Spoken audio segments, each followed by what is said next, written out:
What's up, YouTube? We're here with another reaction, bro. Right now, we reacting to the teen assassin who killed 17 people, man. I saw Cash Nasty react to this.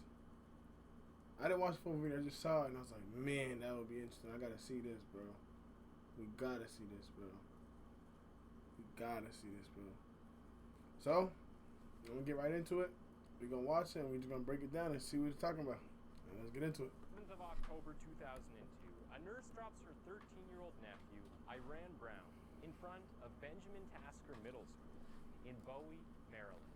Less than a second later, a bullet from a long-range rifle tears through his abdomen and leaves him bleeding on the floor. As his aunt nurse races against time, bound for the emergency room, praying that her nephew will survive. The first question on anyone's mind would be why? Why would anyone target a child with that amount of firepower?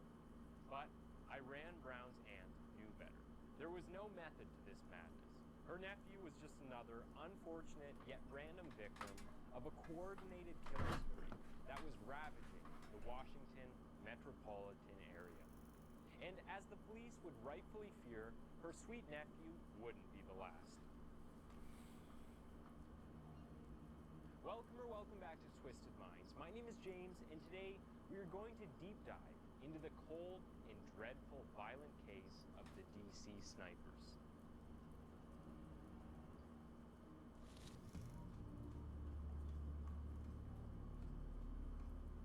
From a sinister perspective, the events of the DC sniper case couldn't be more timely. In the year 2002, Americans were still recovering from both the shock of 9/11 and the anthrax attacks. So, when some unknown snipers started gunning people at random on the streets of DC in that same year, it was as if someone had revived a very familiar fear. Damn. Our case begins Can in imagine what it was like Montgomery, being around there in that time, a boy. peaceful suburban town just north of Washington, D.C. The county was known for its affluent residents, serene and safe environment, the ideal bubble for raising kids in an increasingly violent America. However, on the 2nd of October 2002, that bubble would burst. At around 7:41 a.m., a family man named James Martin was getting groceries for his wife and an 11-year-old son when a high-caliber bullet ripped through his chest. He died within minutes. At the time of the shooting, the police were confused. This was not the kind of crime one would expect in a neighborhood like theirs. It had never happened in the county before, and this would be an unexpected first. The police combed the area for bullet casings, but they didn't find anything. No evidence, no clues, just questions. On the 3rd of October, while police were still pondering the killing of the day before, an emergency call came out that cut the Montgomery Police Department where it hurt. A woman had spotted her neighbor bleeding on his lawn next to his lawnmower. No, bro. The victim was Sonny Buchanan, and he was the son of former Montgomery County police officer. The woman thought it was the lawnmower that had cut him, but when paramedics arrived, they quickly realized that it was far from a domestic incident. Like James Martin from the day before, Sonny Buchanan had also been shot. Sorry, he kind of scared me, bro. I'm about to he kind of scared me, boy. His body was completely drained of blood. At this point, the situation was putting the police on edge. The case was escalating a little too quickly for them to catch up. No, that's already like, what, 3-4 bodies already, bro. I don't know what's going on, boy. Less than an hour later, at around 8:12 a.m., another emergency call came in. This time, it was a 54-year-old taxi driver named Prem Kumar Waktikar. Prem was pumping gas when a bullet tore through his chest, also killing him. 2 brutal murders in under an hour. The PD was in an uproar, and yet the killings were not even done for the morning. As the police rushed to the site of that scene, with just 30 minutes from the last murder, another call came in. This time, it was Sarah Ramos, a 34-year-old babysitter. She was waiting at a bus stop on a bench reading a book when a bullet shattered her skull and exited through her neck. Ooh. Someone was targeting citizens and they didn't know who or why. Probably don't even got no motive, like nothing to even say like, oh yeah, this is why he's doing it, or something like that. They don't got nothing to put it on. If they were confused and concerned before, now they were getting pretty desperate. In just 2 hours, 3 brutal murders had occurred, and they were clueless as the relatives of targeted citizens had begun demanding answers. And yet, the killings were still not over. A little over an hour later, at exactly 9:58 a.m., a 25-year-old lady, Lori Ann Lewis Revere, was vacuuming Cheerios from her vehicle at a Shell petrol station when a bullet also took her life. Never. For the first time ever, the suburb was mother witnessing and carnage, everything. unlike anything they had ever seen before. As word spread amongst residents, so did the fear. Later that night, at around 9:30 p.m., the killer took out their final victim for the day, Pascal Charlotte, a 72-year-old retired carpenter who was taking a stroll on Georgia Avenue at Calmia Road in Washington, D.C. Damn. A county that had been used to witnessing violence 72. on a TV screen now had it served Just getting violent ready to join them his life. on their doorstep.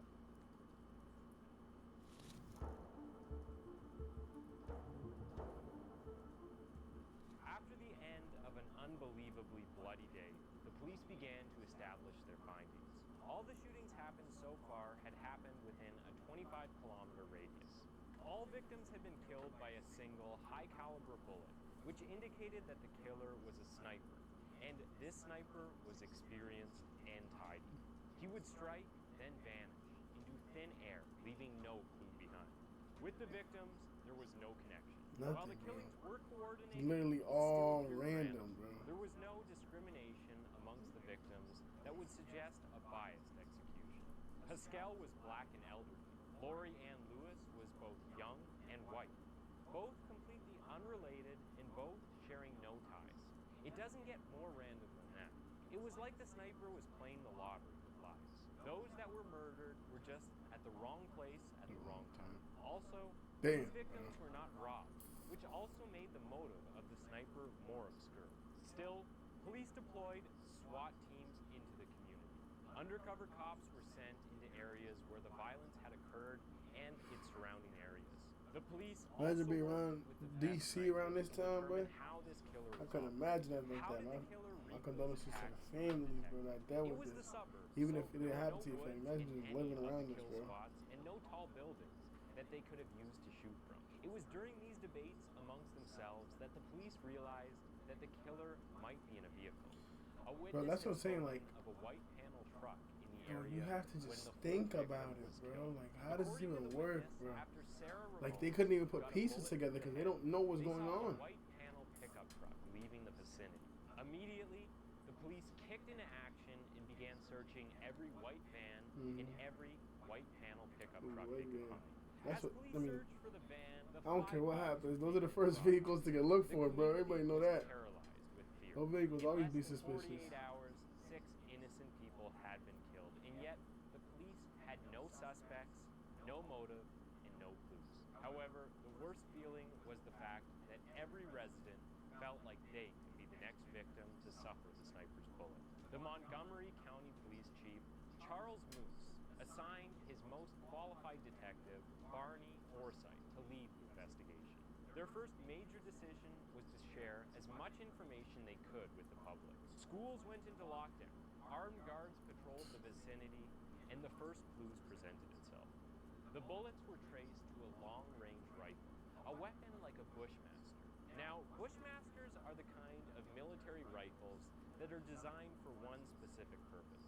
In the hands of anyone, even the untrained, the weapon could be lethal. After the trajectory analysis came in, it confirmed the police's earlier fears. The bullet was coming from someone on the ground, not from any rooftops or elevated They could tell by the, you know, like by the way the bullet, and like the way the wound looks like where it There enters. were 2 individuals involved. They could tell by the way the bullet came. When the community caught wind of the The way fact it hit you. that an armed sniper was hiding in a vehicle, the residents of Washington entered into a state of panic. The press didn't help either. There were speculations in the paper, on the news, and they were mostly pointing in one direction: the infamous Al-Qaeda. It seemed like a convenient explanation. They were blaming them and for there was everything no at way that to point, bro. confirm it, but Anything that they didn't did, stop the press anything that from happened showing here that was like crazy, put that on them, bro. Don't worry about it. It should be over with soon. You won't even notice it. Like, you won't even notice it, bro. You won't notice it. Relax, relax. It's done. Look, it's done. Relax, relax, bro. Relax. The next day, October 4th, the sniper watch the fucking video, bro. It's done. Stop complaining. Don't leave, bro. Just watch the fucking video, bro. 3-year-old homemaker. She was loading dog. into her minivan in the parking lot of Michael's craft store in Fredericksburg, Virginia, when the cold bullet of the deranged sniper tore through her abdomen. As she lied on the floor bleeding, she prayed that she would live for her 2 children. Thankfully, she survived. This marked the first survivor of the October attacks. Once again, the police were left with nothing. The criminals had once again vanished. I mean, what could they say? No physical description, no good eyewitnesses. It was like they were chasing a ghost. It was at this junction that Police Chief Moose decided to throw all of his weight on the public. He called out to them for help. A tip line was released, and immediately it was overwhelmed by callers. Some people were convinced that they had seen something relating to the sniper, and others had ideas of how to catch the criminals. At one point, the police department received over 100,000 tips. Damn. Detectives began working around the clock, trying to follow every worthwhile lead. They noticed that the attacks were close to roadways, strip malls, and certain stores. They also noticed that the killer or killers were very familiar with the traffic patterns in the area. After studying these movements closely, the police devised a method for trapping. Well, how long? I want to know how long it took them to actually get him, if that makes sense. Like, how long did it take for them to find him or everything like that? Once the emergency call comes in, the police team would create a trap consisting of a series of widening circles around whatever area the shooting happened. They would roadblock every exit and floor in the premise with plainclothes operatives. In the first 2 days, the shootings had been contained within the Montgomery axis. However, with the killing in Virginia, the radius had expanded. The killer could be anywhere. There was a debate about whether schools should remain open or not. I would have sent my kid. No child had been targeted by the I would not send my kid. It was decided that schools would remain open, but kids would remain indoors. There would be no recess. The authorities believed this would keep the kids safe.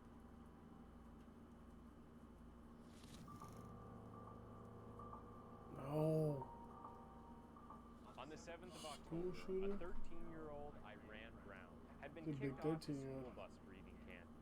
His aunt now had the task of dropping him off. It's a big 13-year-old man. She dropped him off in front of school an hour early because she was getting late for work, and that is when it happened.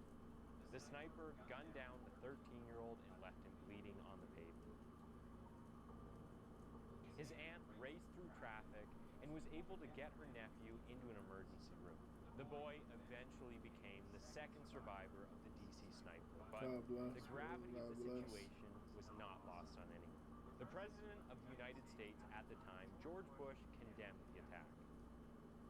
Yeah, sniper attacks, first of all, I'm just sick to my stomach. No, this is terrible. Terrible, bro. Bro. That there is a cold-blooded killer at home taking innocent life. The idea of moms taking their kids to school and sheltering them from a potential sniper attack is not the American I know. The police department was devastated. Targeting a child, that was lower than anyone had expected. In the 5 days since the mayhem began, there had been 7 shooting incidents in the Washington, D.C. area. Now, the FBI got in on the case. A $200,000 reward was offered to anyone who had information concerning the shootings. The FBI would soon suspect that this was not the antics of just one killer, but rather a duo or group of vicious criminals. Imagine if it really was, though. What was called a imagine if it's a bunch of them. Which involved them walking slowly. I mean, obviously it's not, but imagine if it was, bro. They're just so efficient that they're just doing anything like that, bro. That looked like someone had laid there. However, the most intriguing find was a mysterious tarot card that had a direct message for the police. It read, "For you, Mr. Police Code, call me God. Do not release to the press." The eeriness of this message wasn't lost on the police. These killers were not asking for anything still, and that was a problem. However, it was a step in the right direction. The police could establish a line of communication. also wanted to honor the requests of the killers. They weren't going to leak anything to the press. However, that was next to impossible, and by the next day, it was on the front page of the Washington Post.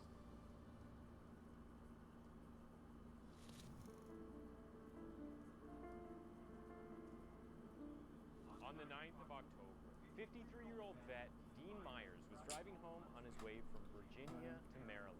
It was around 8 p.m. that night.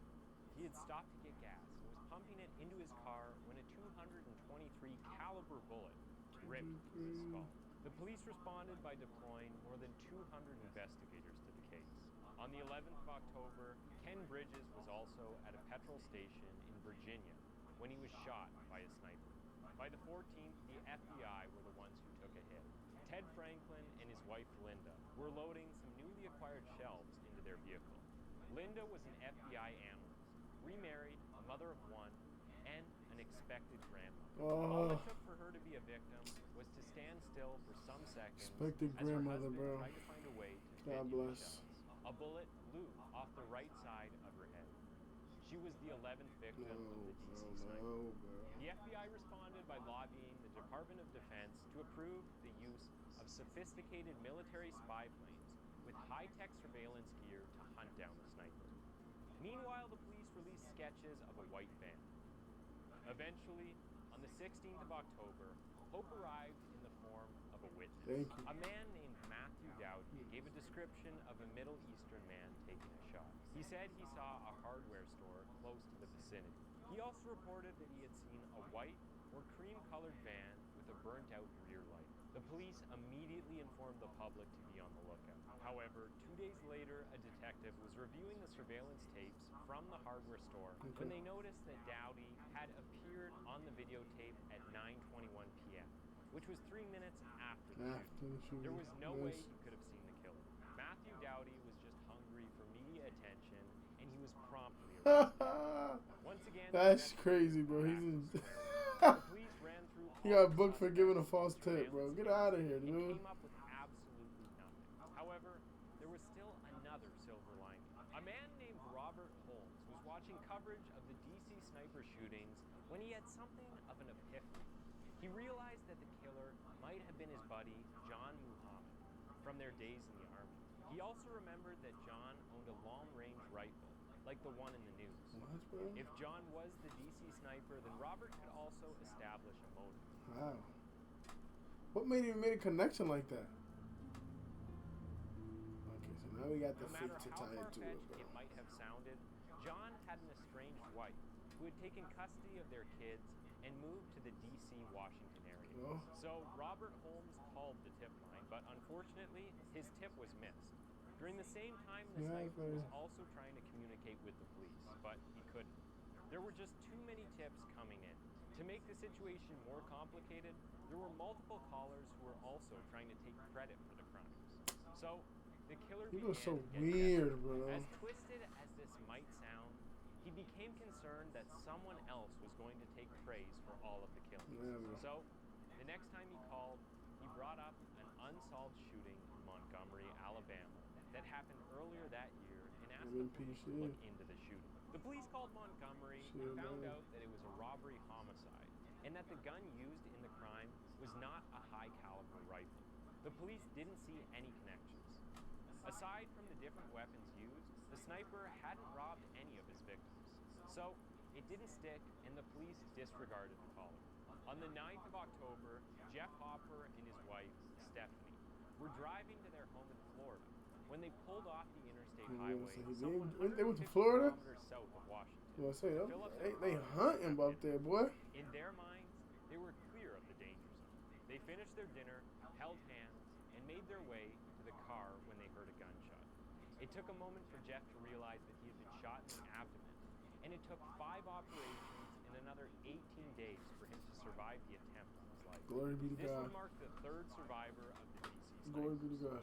During the investigation on this particular shooting, an ATF dog found a bullet casing and a note tacked to a tree in the woods near the restaurant. Excuse me, The sorry. killer was making a Excuse very me. direct method of communication. The note was tucked inside a Ziploc bag, and that was how the killer slipped. This is because police found the DNA on the Ziploc bag. Unfortunately, the DNA didn't Oh, match 'cause, yeah. anyone in the FBI's database. In the note, They there got was no a message. DNA on It it. had the saying, "Call me God" calling card of the killer. And this time, for the first time, the killer was demanding money. Specifically, $10 million that would be deposited in a bank account. It was at that point that the police knew they would catch the killer. Okay. The sniper also wrote that at 6 a.m., they would call the restaurant where Jeffrey Hopper was shot. The police department got ready for the call.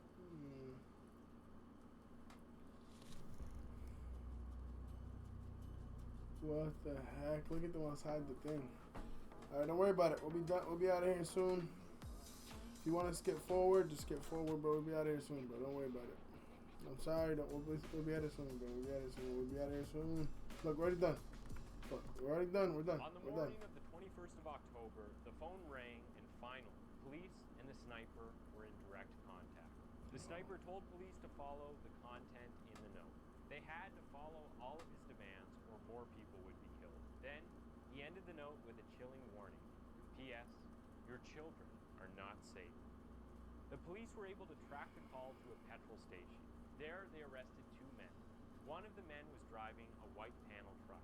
They fit the description, but it turned out that they were just illegal immigrants who happened to be near the phone at the wrong time. In the sniper's note, there was also the mention of the Alabama shooting. So the police decided to call Alabama once more, and this time, they broke through a brick wall in the case. What? It happens that a magazine had been dropped at the crime scene, and it had a fingerprint on it, which the local officer had not yet processed. The magazine was immediately flown to Washington, and the fingerprint got a match. A boy named Lee Boyd Malvo. Lee Boyd Malvo was a 17-year-old Jamaican who had been fingerprinted by immigration officers in Washington. If they had the fingerprint, why didn't they process it? And stupidity on the part of the sniper. The police were banking on more stupidity on his part. So wait, they basically said, okay, there's a shooting that happened. There's a fingerprint on the magazine. Let's go tell on them who did it. Like, they was telling on themselves, bro. A bus driver named Conrad Johnson was preparing for It was telling on themselves. run when the killer What are they doing? to his rap sheet. Conrad Johnson, just 35, was a father of two. The cold-hearted killer tacked a new message to a tree that read, "Your incompetence has cost you another life." As infuriating as the message was, the police channeled it into their search efforts. They had a confirmed fingerprint. They had a picture that all linked to the teenager Lee Boyd Malvo. The FBI came with some in-depth info concerning the kid. Aside from his immigration status, it was also revealed that there had been a custody battle between Malvo's mother and an African-American named John Muhammad. Muhammad had helped Malvo and his mom illegally cross from the Caribbean into the U.S., and since then, Lee Malvo and John Muhammad had passed off as father and son. The FBI were also able to filter through the tips and uncover the tip of Robert Holmes, Muhammad's friend. His tip literally tied up all the ends. John Muhammad was Robert Holmes' longtime friend from the army. They were very close. When Robert heard the voice of the serial killer, he immediately recognized him to be Lee Malvo, a kid that had been hanging out with Muhammad. To tie things up neatly, Holmes also gave the police a possible motive. He said that John had lost custody of his kids to his ex-wife Mildred, who had relocated the kids to Washington to avoid as much of John's eccentricities as she could. Days and weeks of dead ends disappeared in an instant. The police were able to get comprehensive details of both suspects, including their vehicle that was registered to John Muhammad, a blue Chevy Caprice. The police immediately put out the word. Citizens Look, should just watch from that little thing, because they wanted attention. Look at it. Look at them, because they wanted attention. Look at them. Already got everything about them, boys, bro. They got the motive out. Because they wanted attention. They got the motive out. They got who? A fingerprint. Bro, they got everything just because they wanted. No, I don't want to take credit for it, bro. But you're not doing nothing good, so who cares who takes credit for it, bro? What are you doing that's good to that you want credit for it, bro? You're not doing nothing good that you want credit for that, bro. What's wrong with them, bro? Got their dumbass caught, bro. Put out the call. On the 24th Stupid of October, ass. Whitney Donahue was working late when he was too tired to continue and decided to go home. The The time was 11:39 p.m., and the home was still hours ahead, so he decided to turn on the radio to help him stay That's awake from a from Chevy driving. Silverado This is truck when he or heard the GMC. announcement. The police were looking for a blue Chevy Caprice. Whitney had owned a Chevy Caprice in the past, so he knew what it would look like if he saw one. Subconsciously, he started checking out the cars as he went in toward the Beltway. And when he got on Route 70, he decided to stop at the rest area on South Mountain. That was when he saw it. A dark blue Chevy Caprice. It perfectly fits the description, so he pulled up in front of the vehicle, picked up his cell phone, and called 911. Lee Malvo and John Muhammad were asleep in the vehicle when the full force of the police descended upon them. 21 days of senseless terror had finally What? come to an end. 21 days? Never, bro. Dog.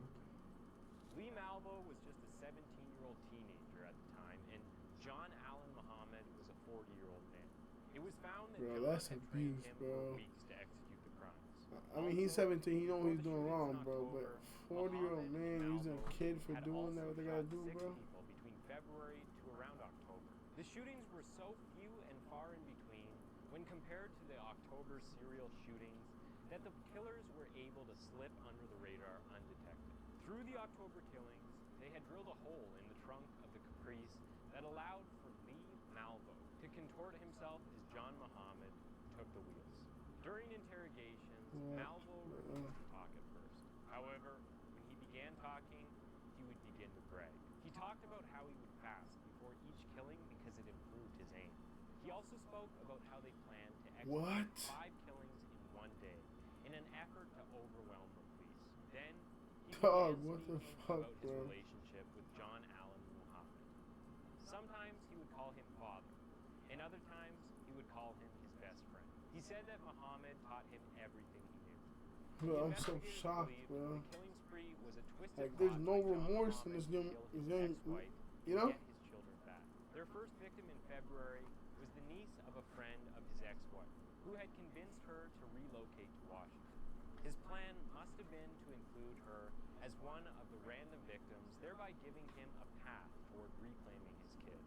Muhammad Damn. either confirmed or denied this theory, and it fell through the court because there was not enough Yeah, evidence it's to gonna back happen. up the It's claim. gonna happen. However, John tried representing himself, but that turned out to be a crucial nail in his almost certain coffin.